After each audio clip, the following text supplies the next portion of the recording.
Swell, cut to XB-70 footage. Imagine a bomber that could cruise at Mach 3, higher than 70,000 feet, and look like it came from the future. That was the North American XB-70 Valkyrie, an aircraft so ambitious it rewrote aerodynamic and materials engineering in the 1960s. Today we're unpacking its design, its test flights, the tragedy that cut the program short, and the lasting legacy it left for supersonic flight. If you enjoyed this video, make sure to hit the like button, JK Auto Review, share it with your friends, and subscribe. Quick specs. Voiceover plus infographic. Show infographic. Length, wingspan, engines, speed, altitude. Quick facts. 2 prototypes were built in the mid-1960s.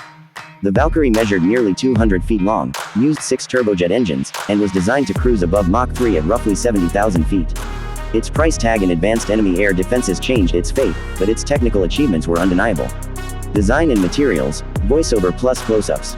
B-roll, structural close-ups, wingtip animation, interior frames. From the start the XB-70 was different. Its slender fuselage and long chines were optimized for supersonic cruise. The wingtips could fold downward at high speed, a unique feature that improved stability and reduced drag by creating a compression lift effect under the wings.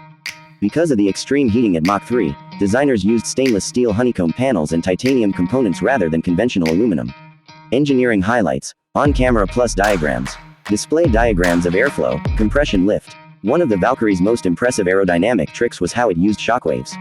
At Mach 3 the aircraft generated a high-pressure region under the fuselage. The designers deliberately shaped the aircraft to trap and use that pressure for extra lift, improving efficiency at extreme speeds.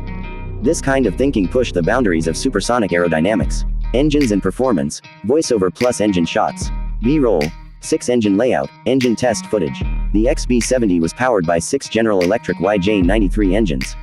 Those engines were massive and optimized for sustained high Mach operation. The goal? Cruise at Mach 3.1 and operate where many interceptors and early missile systems struggled to reach. But sustained flight at those speeds imposed severe thermal and structural demands. Purpose and strategic thinking. On camera. Host with archival footage behind.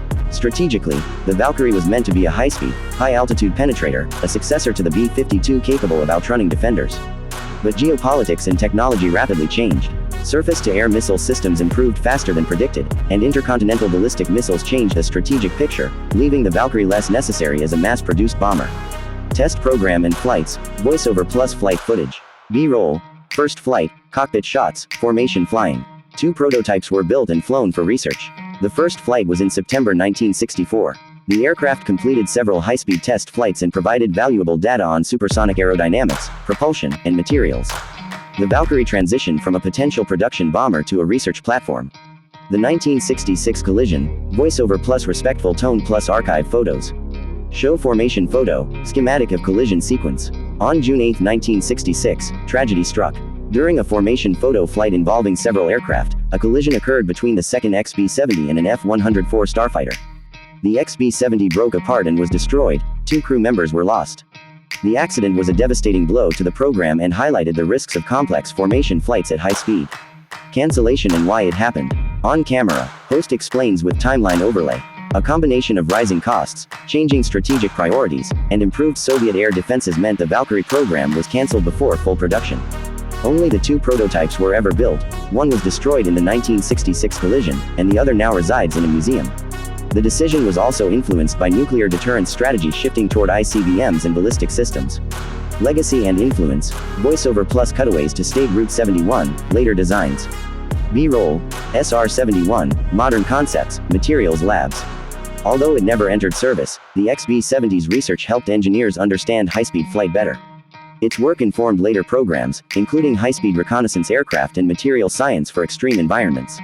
The Valkyrie remains an icon of mid-20th century aerospace ambition. Where to see it today? On camera plus museum shots. Show AV-1 at museum photos, video. The surviving XB-70 prototype is preserved at the National Museum of the United States Air Force in Dayton, Ohio.